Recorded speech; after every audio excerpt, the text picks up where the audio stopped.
What's going on, everybody? In a game that you wanted the Kings probably to lose, they end up winning. They made it interesting, though, down the stretch. Jerry Reynolds with us here. Grant has the day off. Jerry, how you doing today, buddy? Pretty good, pretty good. Really, to be honest, I was watching Kansas and St. John's a good bit of the first half. Yeah. Back and forth as much as I could to keep track of that game, watching Adrian Peterson, or Darren Peterson. But anyway, yeah, the Kings, both teams played hard. Sound like Rasheed Wallace, but both teams played hard, and a couple of young guys. Ryno, as you seem like he's getting so consistent as a scorer. I mean, I'm really impressed. And then Achiuwa, again, just seems like to me he's one of those guys the team needs to find a way to keep. And then it was but the difference maker tonight was Malik. I mean, he was a true monkster tonight. I mean, he was the difference maker.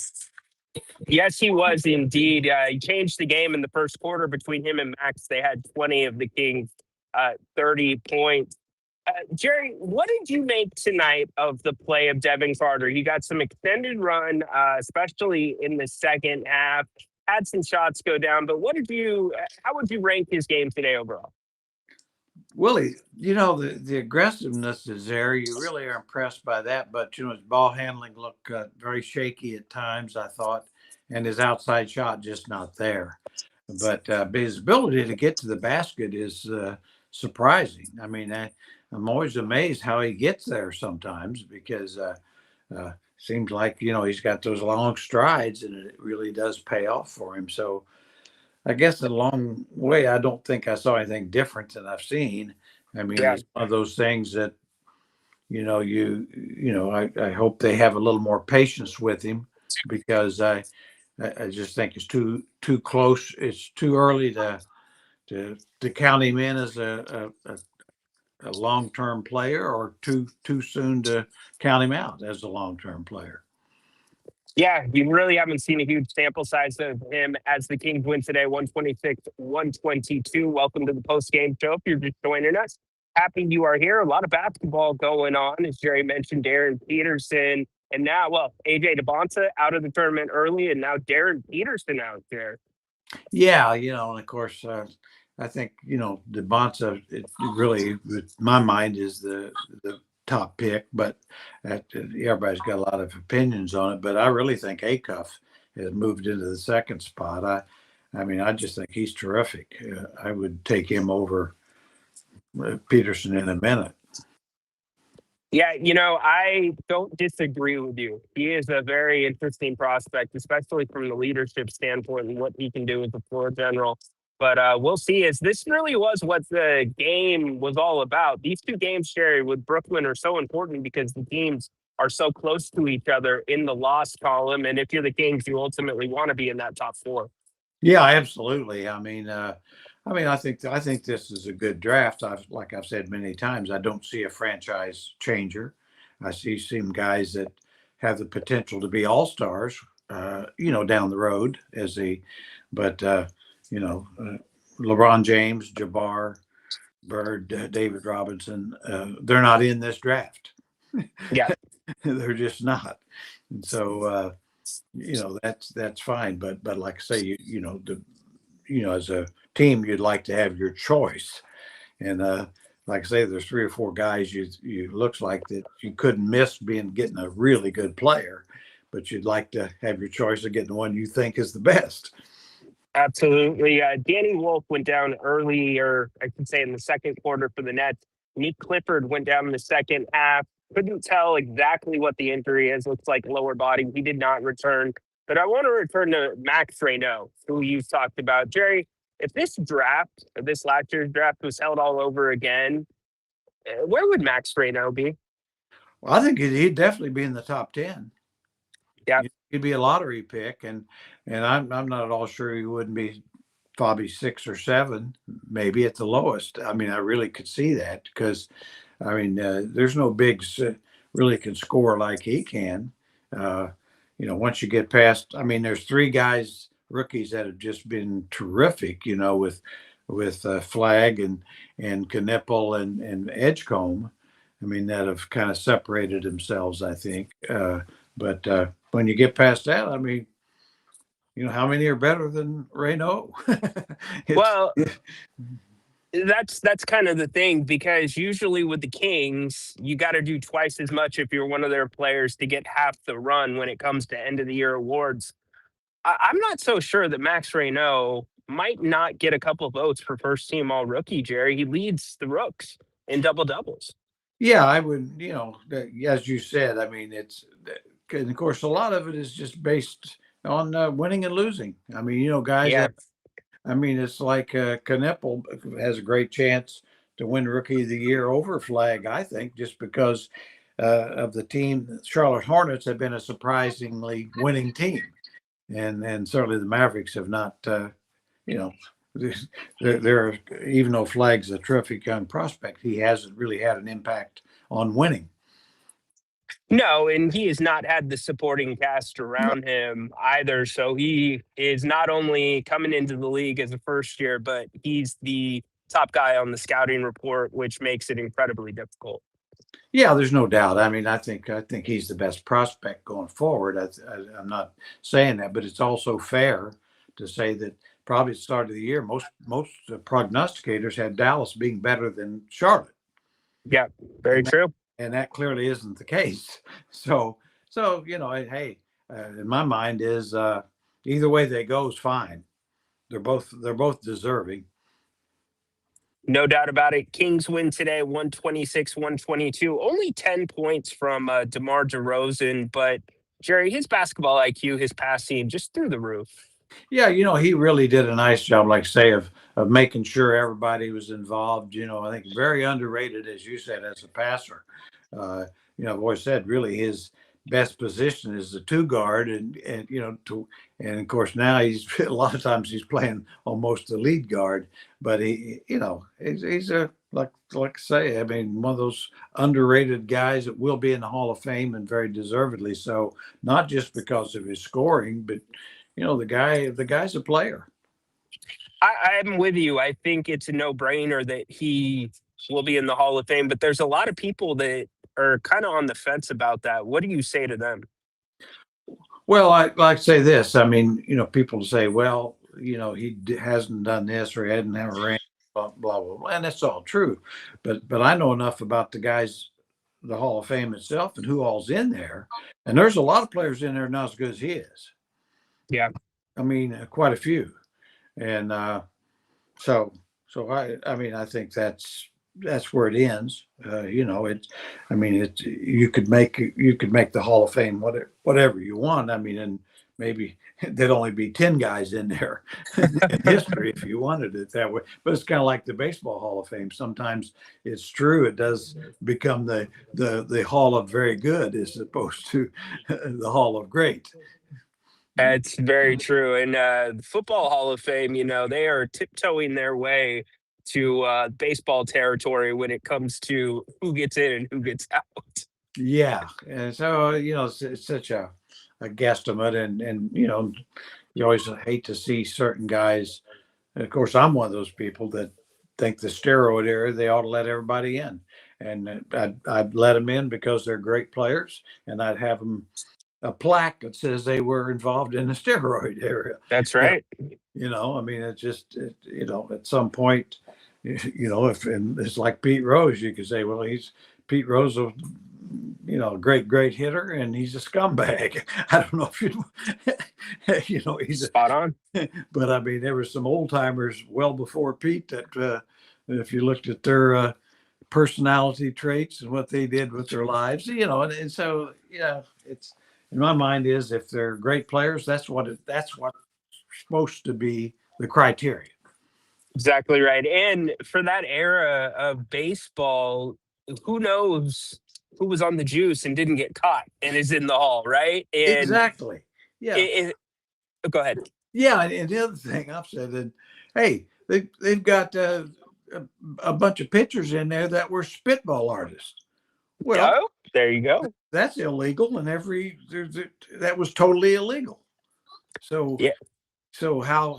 But they're in there, and I'm okay with that. Don't get me wrong. I'm just saying, okay. So if you're going to make exceptions here, then get the best players in. That's all. Just get the best players in. I'm with you. Jerry Reynolds joining us here on the post-game show. Grant will be back next game. The Kings hit the road now for a 7-game East Coast trip. So they finish off this one, get a win to close out the homestand. I do want to talk about Doug McDermott really quick because I asked Doug before the game about the importance of a guy like that is always ready, who rarely plays, but then can play 12 straight minutes, knock down some threes, and nothing but glowing things from Doug before the game. He's been important in some of these Kings games, especially the last couple wins, Jer. I mean, the guy is a bucket getter. I mean, he is a truly great shooter. He's been for a long time. I mean, to me, Doug's the type player that really ought to be on a playoff contender, because he is such a specialist. Here again, you look at a team like Houston that has limited shooting. How valuable would a guy like that be? The guy you can send in there and get him shots, because if you get him shots, he's going to make them. And I think that that he should probably has got a couple more years in him. It'd be spot duty, but you might as well, truthfully, be spot duty on a contender, because I think he could find a way to be valuable, just like he's found a way in limited minutes with the Kings. Yeah, no doubt about it. I misspoke. A 5-game trip. Excuse me. We were talking in the press room earlier about games left in the season and road games, and I think the total number was 7. So, anything else jump out to you tonight, Jared, about this one? Because I don't want to keep you too long. Yeah, well, not really. Like I say, I was impressed, with the effort. I mean, the defense on both teams wasn't very good. But there's a lot of hustle, and I thought guys really tried to play with one another, and there wasn't any selfishness, which you'd almost expect from players in a game like this, looking for their stats on both teams, because of.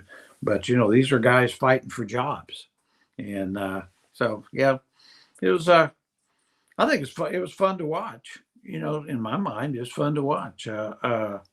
Mainly just because of Ryno, and of course, I wanted to see Nick Clifford, but with Carter and then, like I say, I guess the other thing is with Precious Achiuwa and Monk. I mean, these are two guys, to be honest. I mean, you don't talk about those are two guys you need to have back. Okay. I mean, if you're building for the future, I mean, Monk's a young player still.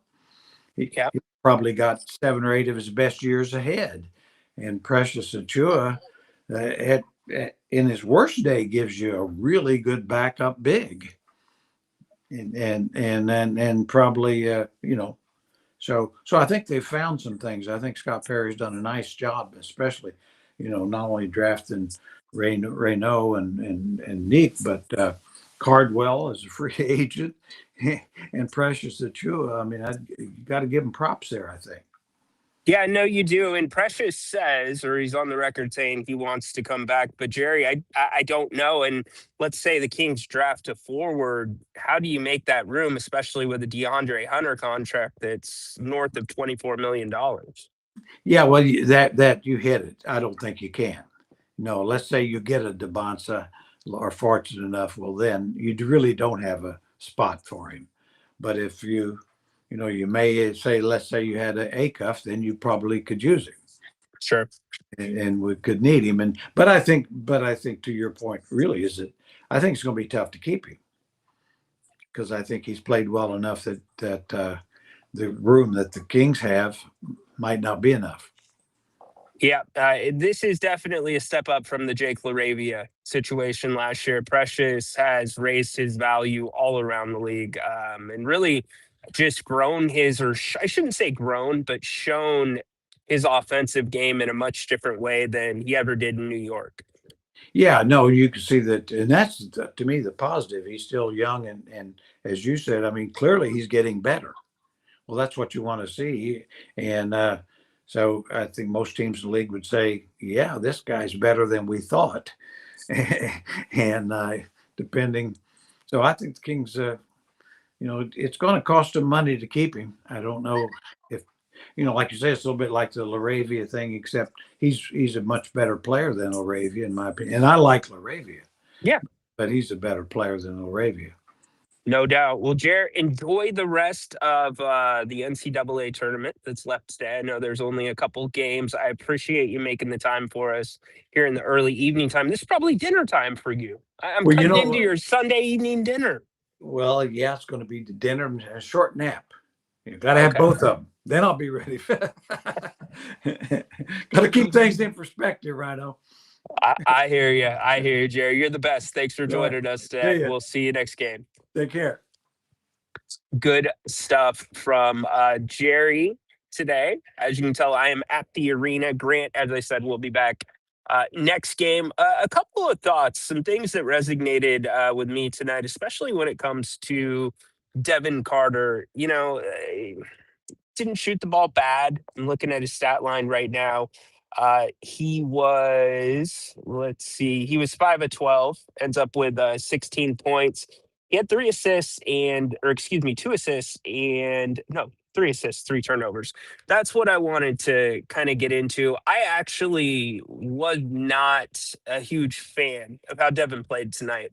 And it was more of where he was going with the basketball, dribbling with his head down, a lot of times missing the open guys, especially with DeMar DeRozan. There was one time DeMar was visibly a little upset that he didn't get the ball back from him.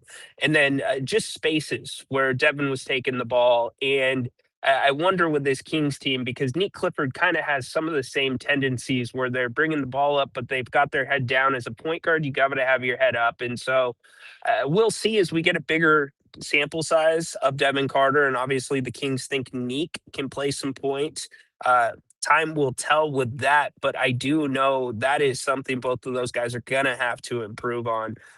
But for the moment, we turn Neek and hopefully get some good news about him. Looked like it was an ankle foot injury from our perspective. He did not return to the game, but the Kings ruined Jordy Fernandez's second homecoming to the G1C, and really the next Brooklyn game is huge. If you're the Kings, theoretically, you don't want to win this game. But as Grant says, as Doug Christie has expressed to us, these players don't care. They don't care what draft pick that the Kings are looking to get or where they want to be in the draft. They're going to be competitive and they're going to give it their best. No Russell Westbrook in this one tonight, obviously. So we will see if he pops back. But now the Kings hit the road. They leave with a daytime beam. Good enough. You're supposed to beat a Brooklyn team. See what happens when they meet up the second time. I want to get to some of your questions. Precious is a rebounding machine. Sean says, yes, he is. Precious has a mindset. He plays with a kind of hinge of anger to a degree, with that hinge of aggression.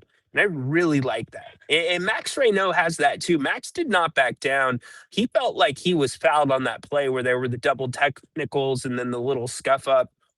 He's got a little bit of that in him as well. Cam Boozer would be good in purple, Nick says. We'll see. We'll see. I think as you look at like a Cam Boozer per se, is the ceiling as high as some of the other picks? I think you know that you're going to get somebody that can probably play 12 to 15 years in the league, but could he be a star? Who knows? We don't know yet as Duke continues through the tournament. Owners want to win games. Let me remind you this too. The team that's had the worst record in the NBA since 2019, 2020 has not gotten the first overall pick. So take that for what it's worth as the Kings are vying with the other teams at the bottom of the league to see where that shakes out. The owners knew the players were juicing and profited from it. Yeah, Mike, very true. Here's the other thing, and I know we're not supposed to be really talking about other sports. What's baseball going to do if they get another lockout? I just don't see the salary cap and the players. I don't see how that works without a stoppage in work. And you're not going to have that needle to push into the fan base once baseball gets back on the field. Nice fade. Appreciate it. Go check out my lady two at Precision Cuts in Elk Grove. She is awesome. Would love to see Max start at center and Sabonis at the power forward. I, I've talked to some people, and it's nothing that we have heard directly, but you also have to look at the optics. Zach Levine today down there on the bench with his teammates. He underwent surgery. Drew Eubanks, I'm not sure if he was here, but he just had surgery, so it wouldn't be, I don't know, weird for Drew not to be here. But Domas has not been here. And Grant called it a little bit unprofessional. I don't know where you stand with it, but as you look at what Max Ryno is doing for the Kings, and really a question that I've asked a lot of my colleagues, the people that are closer to the team than me, is what is all that different? And I asked Jerry about it last post game show too, but what's all that different about what Max does that Domas doesn't do? Now their games are completely different, but when I say what's so different is the fact that the Kings are going to Max Ryno. The Kings were not running as many pick and rolls for Demonis Sabonis, who ran the pick and roll very well with Malik Monk. So there are vast differences in their game. You look at Max pay level, you look at the really potential. He has one of the softest touches and one of the quickest releases down below that I have seen. Now, the 3-point shot definitely needs to get worked into his game. We know that. He had a couple last game. But with Demonis Sabonis's number, we just have to look at it this way. With what he's due next year and what Zach Levine is due if he opts into his contract, I don't think there is any feasible way you can have both of those guys on this roster next year. It puts you into the salary cap. So it becomes, can you get a good deal for Demonis Sabonis? Where does he land? And that's what the draft in the offseason is for. Let's go to Kazzy's Candle. What's up, Kaz? Hey, so I gotta be honest, I didn't watch that game at all, but I do have like a question as far as like draft. Um, recently I've heard Jerry Reynolds bring up the guy Acuff. Where's he from? Well, yeah, I don't remember off the top of my head. I mean, do you know? I what I'm asking is like, do you know much about him? Because I'm thinking like I've heard that he's like this guard that's kind of surging up the draft board. So I'm like, I wonder is like obviously the Kings don't really have a point guard. So like I'm wondering if it's like if that's who they may take, because they may want a point guard. And then if you know much about him, do you know how he might compare to like Fox coming in? I would have to dive in to him, Kazi, and I really haven't, to be honest with you. I've That's been it. Okay. doving into this team, but we will definitely be doing more as the draft approaches and talking about him. And I know Jerry Reynolds says he likes the guy from BYU. Who do you like most in this draft? Right now, okay, I think the guy with the highest ceiling in this draft is Darren Peterson, but I do not think he is the right player for the Kings. I just don't. If you watch the game, I didn't see much of the game today where Kansas was bounced out, but I watched the game on Friday night and he had his 20 whatever points. But when the game was on the line and Cal Baptist started to get closer, he was nowhere to be found. He wasn't trying to get the ball. I just you can't have those question marks, especially with him sitting out in college. And Scott Pollard, who's not been wrong about a Kansas pick, said he would not take him just because of the liability. Right now, I like AJ DeBonsa. As we sit today, AJ DeBonsa to me is a very good fit for this Kings team, but that's going to change as we see workouts, as we see A Cup and other guys move through the tournament, Boozer. So who knows at this point, Kaz? Boozer's not related to Carlos Boozer, right? Yes, he is. It's his son. Oh, God, I sound like a dumbass right now. All right, Ryan, All thank right, you for the brother. information. Yeah, appreciate you guys. So, getting to some of your comments. Cam Boozer had another big game last night. Double double in the win. I just question if he has a true position in the NBA. Is he a tweener? Is he a 3 or a 4? Kind of how you go back and forth with a Keegan Murray. A-Cup, yes, he is at Arkansas. Thank you for reminding me of that as well. Ryno Domas not being there is unprofessional unless it's part of the rehab. Look, it's one of those things until we know what's going on, where he's at. I would agree with you. If he's just chose not to be here, yes, you call that unprofessional. But look at also how he was treated by this franchise this season. There's a lot there. So again, I would be surprised if if Domas is back next season. Devin Carter has the slowest release of the 3 ball anybody in the scene. Yeah, it is a little bit slow. I just, again, Devin can get, as Jerry said, to point A and point B. He's got those long strides, but Devin never ends up, in my opinion, in the right destinations on the floor for his teammates. He gets stuck in the paint. He gets into the corners. And for me, if Devin Carter's going to be a part of this team moving forward, you need to realize he is not a point guard. So how does Devin Carter fit in now with the Kings if you're not going to play him at point guard? Obviously, as the game got tight down the stretch, the ball went into Malik Monk's hands, and Devin Carter was taking the basketball out. So that said, still not a huge sample size on his play. But all in all, the Kings get some good buckets from Malik Monk. Huge first quarter from Malik Monk. He was 4 of 5 from beyond the arc. And Max Ryno, another double-double. They had 20 of the Kings' 30 points in the first quarter. And guys like Patrick Baldwin Jr., he knocks down a couple threes. You get Doug McDermott in the mix. And it turns into a Kings victory here from the G1C. Now the Kings hit the road.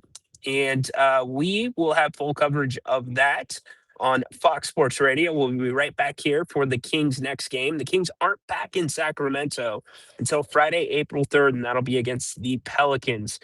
Also, make sure that you stay tuned to our X pages. We'll let you know if we hear anything else on Neek Clifford going forward. Enjoy the rest of today's NCAA tournament. The Kings win 126-122 for Grant, for Jerry.